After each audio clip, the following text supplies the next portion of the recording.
Bonjour et bienvenue dans Le Roseau, le podcast qui prend le temps de comprendre ce qui te traverse, ce qui te questionne et ce qui peut t'aider à avancer. Pour ce premier épisode solo, j'avais envie de partir d'une question qui m'a beaucoup accompagnée au moment de lancer ce podcast, et si je me trompais? Et si le projet n'intéressait personne? Et si le format ne fonctionnait pas? Etc. Bref, un petit comité d'accueil mental très sympathique.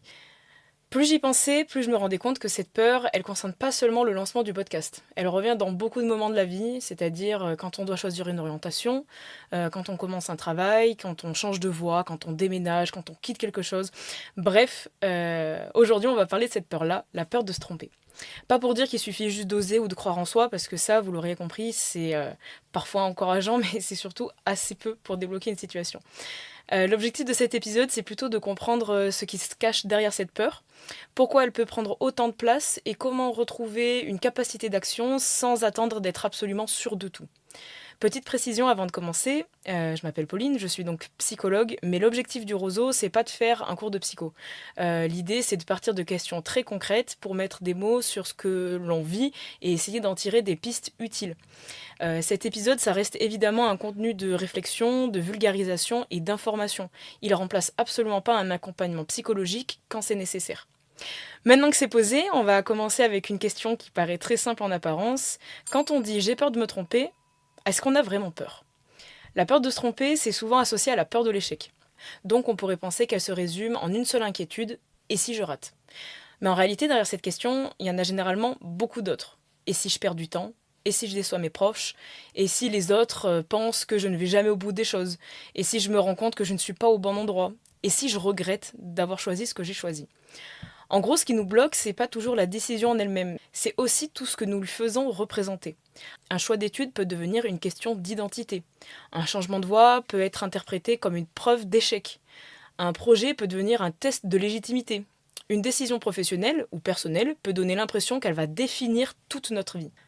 À partir de là, nous ne choisissons plus seulement une formation, un métier, une ville ou un projet, nous avons l'impression de décider qui nous sommes, qui nous allons devenir et ce que les autres vont penser de nous.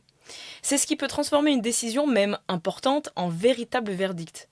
Pour rendre cela plus concret, on va prendre l'exemple de Lina. Lina, elle a 22 ans, elle est en deuxième année de licence, mais elle sent depuis quelque temps que ce qu'elle étudie, ça lui correspond pas vraiment en fait. Elle pense à se réorienter vers une formation plus concrète, peut-être dans le domaine du social ou peut-être dans l'environnement. Elle n'a pas encore de projet parfaitement défini, mais elle sait qu'elle ne se reconnaît plus dans son parcours actuel. Le problème, c'est pas seulement qu'elle hésite entre plusieurs formations, c'est que dans sa tête, cette décision, elle prend une place immense.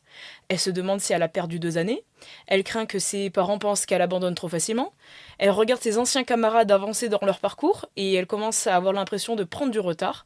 Elle redoute surtout de se réorienter et de découvrir quelques mois plus tard qu'en fait finalement cette nouvelle voie, elle lui convient toujours pas. Alors Lina, elle cherche des formations, elle ouvre des onglets, elle lit quelques pages, elle consulte des témoignages, elle ferme les onglets. Puis après, elle en rouvre 12 autres. Elle compare les programmes, les villes, les débouchés, les avis des étudiants et les taux d'insertion. Bref, la grande méthode scientifique du «je verrai ça demain». De l'extérieur, on pourrait croire qu'elle ne s'est pas vraiment décidée ou qu'elle manque de motivation. Pourtant, Lina, elle est ni paresseuse, ni incapable de faire un choix. Elle est surtout confrontée à une peur qui est très fréquente, la peur qu'une mauvaise décision dise quelque chose de définitif sur elle. Elle ne cherche pas seulement une formation qui pourrait lui convenir, elle cherche la garantie qu'elle ne regrettera jamais sa décision, qu'elle ne perdra plus de temps, qu'elle ne décevra personne et qu'elle ne devra plus jamais recommencer. Autrement dit, elle ne cherche plus simplement une prochaine étape, elle cherche surtout une certitude sur toute sa vie. Cette situation, elle peut particulièrement résonner à cette période de l'année.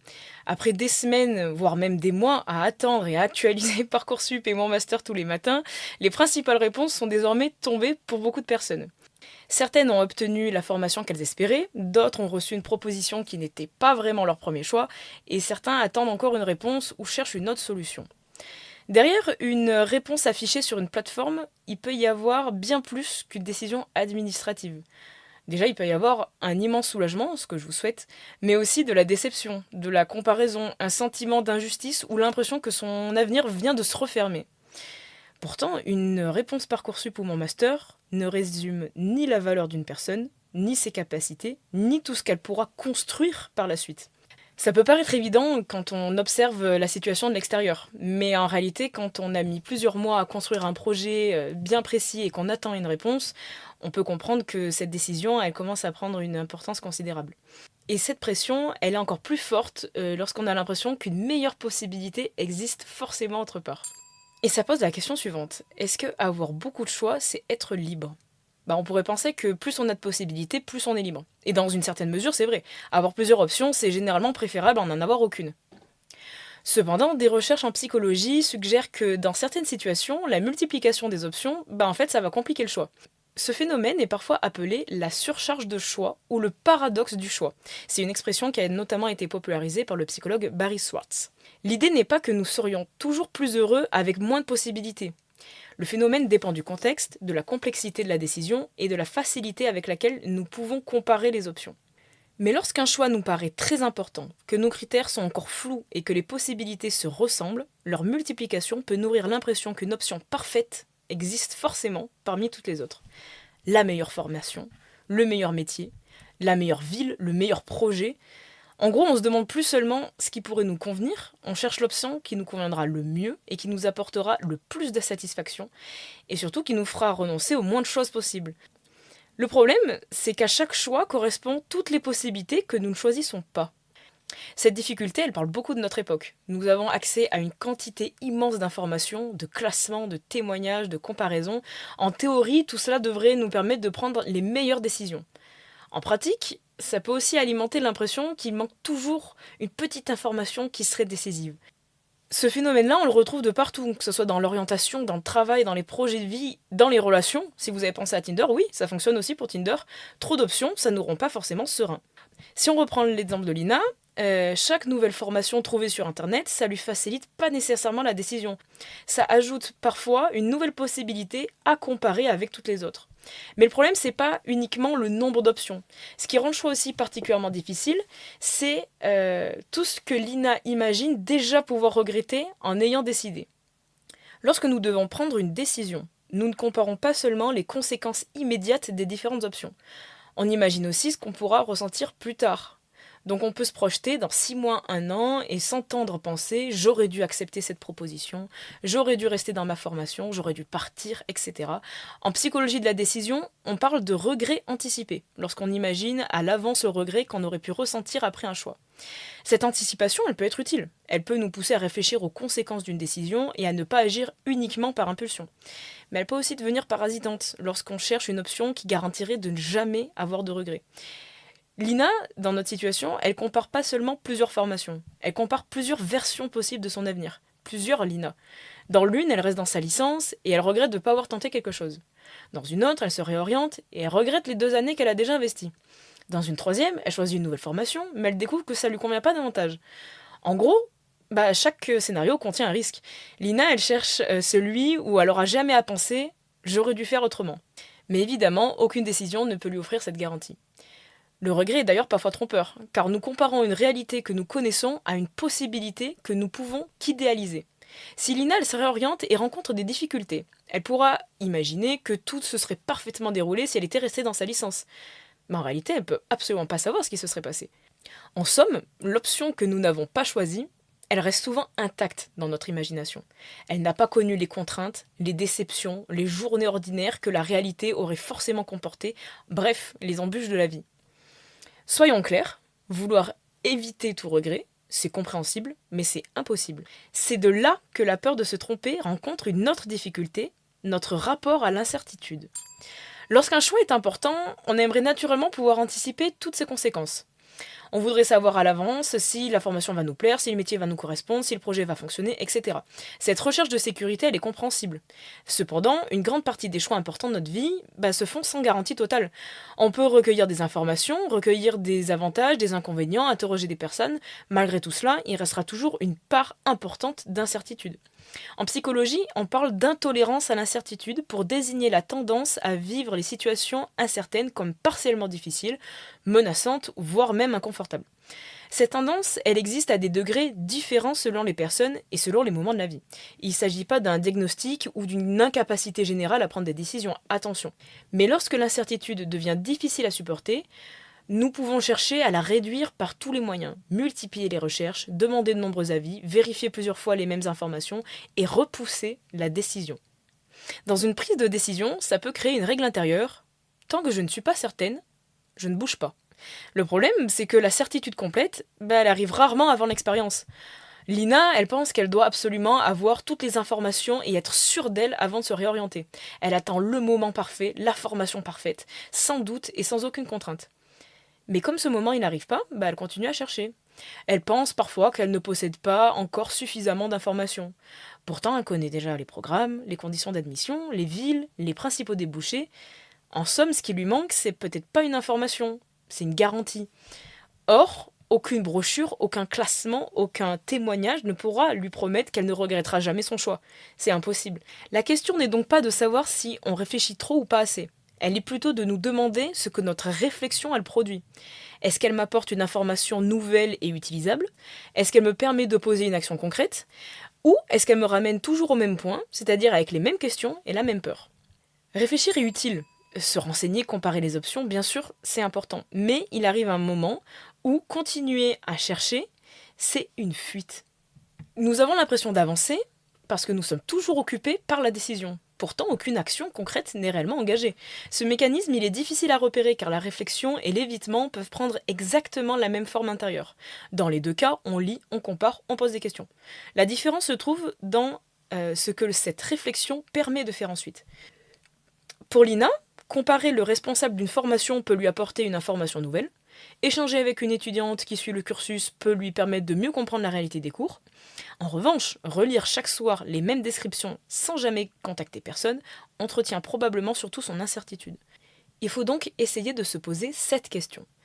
Est-ce que ce que je fais actuellement m'aide à avancer, ou est-ce que ça la m'aide surtout à repousser le moment de choisir? Cette question, elle sert pas à se juger. L'évitement, c'est pas une preuve de faiblesse, qu'on s'entende là-dessus. C'est souvent une tentative de protection. Lina, elle cherche par exemple à éviter la déception, le jugement de ses proches, la possibilité de devoir tout recommencer. Continuer à réfléchir, ça lui permet de ne pas affronter immédiatement ses risques. Mais cette protection, elle a un coût. Plus elle attend, plus la décision prend de la place, et plus elle peut avoir l'impression de ne pas être capable de choisir. Pour sortir de cette boucle, il ne suffit pas de trouver une information supplémentaire. Il faut surtout essayer de changer la question que l'on essaie de résoudre. Lina, elle cherche actuellement la décision qui lui permettra de ne jamais se tromper. Peut-être qu'elle devrait essayer de chercher la prochaine étape qui lui permettra d'en apprendre davantage. Et également, la question, ce n'est plus de chercher la voie parfaite, parce que c'est ce qu'on entend souvent, trouver sa voie. L'expression, elle semble encourageante, mais en réalité, elle met une pression considérable. Elle donne l'impression qu'il y a un parcours parfait qui est fait pour nous, et qu'il faudrait réussir à l'identifier suffisamment tôt, parfois avant 18 ans. Si on change de direction, ça signifie qu'on s'est trompé. Pourtant, dans la réalité, les parcours ils sont rarement autant linéaires. On avance par expérience, rencontres, essais, contraintes, ajustements. On peut découvrir ce que l'on souhaite en découvrant d'abord ce que l'on ne veut plus, par exemple. On peut énormément apprécier un domaine à un moment de sa vie et avoir besoin d'autre chose totalement différent quelques années plus tard. Changer ne signifie donc pas toujours que notre premier choix était mauvais. Ça peut aussi signifier qu'on a évolué, que notre situation a changé, que nos envies ont changé et qu'on possède désormais des informations qu'on n'avait pas avant. Le chercheur Mark Savikas a notamment travaillé sur ce que l'on appelle l'adaptabilité de carrière. L'idée est que, dans des parcours professionnels de plus en plus changeants, l'enjeu n'est pas seulement de choisir une bonne fois pour toutes son métier, il est aussi de développer des ressources pour traverser les transitions. Cela passe notamment par le fait de pouvoir se projeter dans l'avenir, de se sentir acteur ou actrice de ses décisions, d'explorer différentes possibilités et de développer sa confiance nécessaire pour faire face aux difficultés. Autrement dit, l'objectif n'est pas forcément de posséder un plan parfait pour toute sa vie. C'est peut-être juste d'apprendre à naviguer.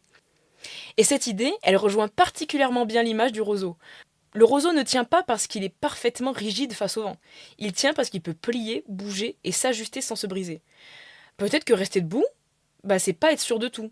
C'est peut-être être capable de se réajuster lorsque la réalité ne correspond pas exactement à ce qu'on avait prévu. À partir de là, une autre question devient possible. Au lieu de se demander quel est le bon choix, on peut essayer de se demander quel choix est suffisamment cohérent avec ce que je sais de moi aujourd'hui pour me permettre d'avancer. Cette question, elle n'exige pas qu'on connaisse toute notre vie à l'avance.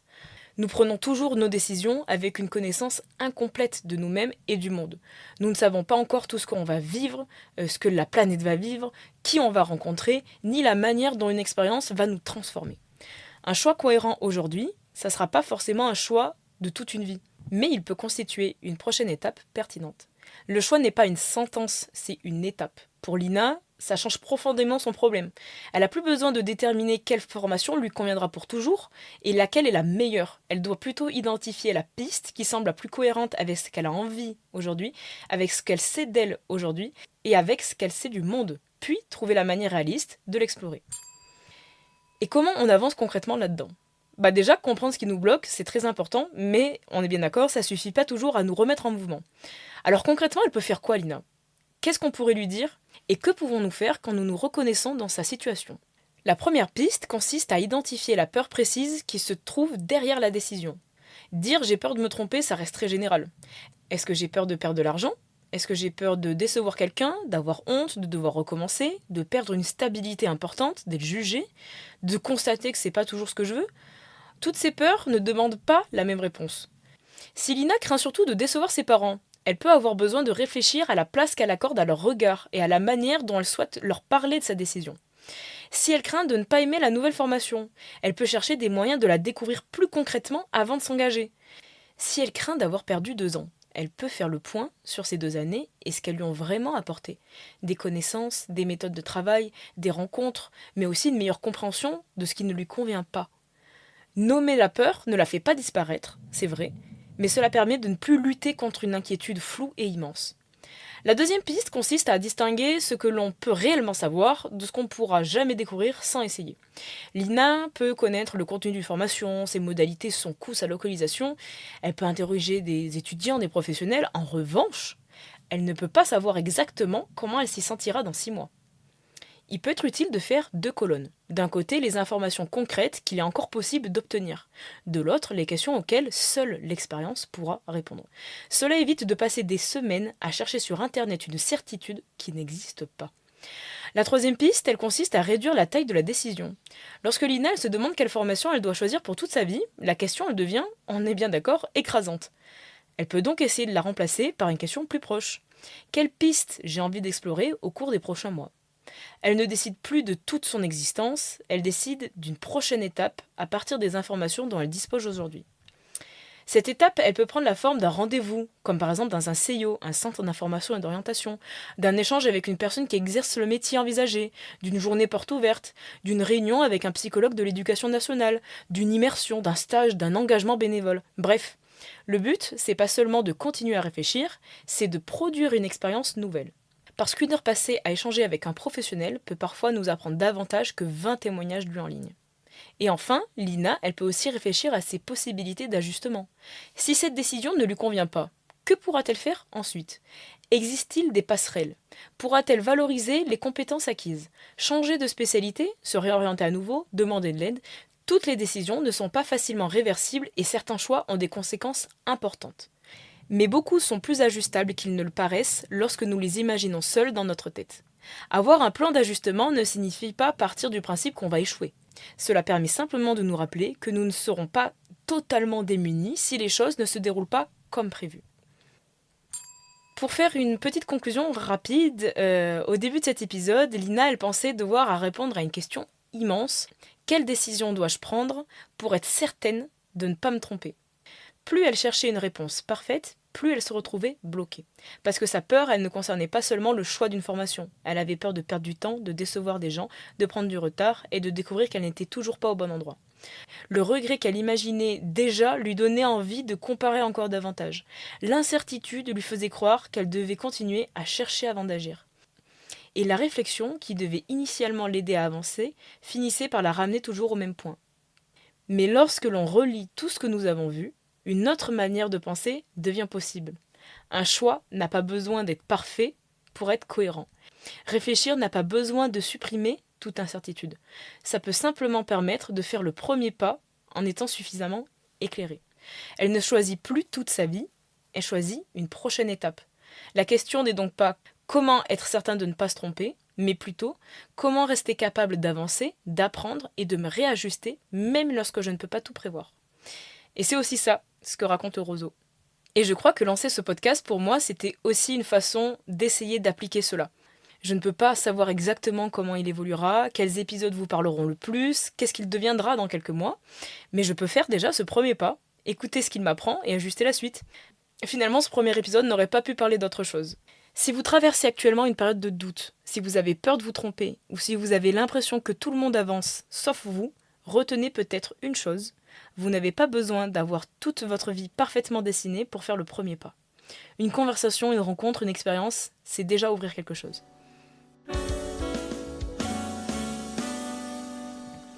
La peur de se tromper, c'est un sujet qui est très vaste. Et évidemment, c'était impossible d'en faire le tour en un seul épisode. On aurait pu parler de tous les facteurs sociaux qui s'entremêlent dans ces choix. On aurait pu parler par exemple des coûts irrécupérables qui peuvent nous pousser à poursuivre une voie uniquement parce qu'on a déjà investi beaucoup de temps, beaucoup d'énergie et qu'on ne peut pas se permettre de faire autrement. Nous aurions pu nous intéresser au biais de statu quo, c'est-à-dire au fait que rester dans la situation actuelle peut nous sembler plus rassurant que changer, même lorsque cette situation ne nous convient plus vraiment. Chacune de ces questions pourrait presque devenir un épisode à part entière. Alors n'hésitez pas à m'envoyer vos retours, à me dire ce qui vous a parlé et ce que vous aimeriez que l'on approfondisse dans un prochain épisode du Roseau. Merci d'avoir écouté ce premier épisode solo du Roseau. Si ce sujet vous a parlé, n'hésitez pas à partager cet épisode ou à l'envoyer à quelqu'un qui doute en ce moment. Et nous, on se retrouve bientôt, seul ou avec des invités, pour continuer à comprendre ce qui nous traverse et ce qui peut nous aider à avancer. À bientôt!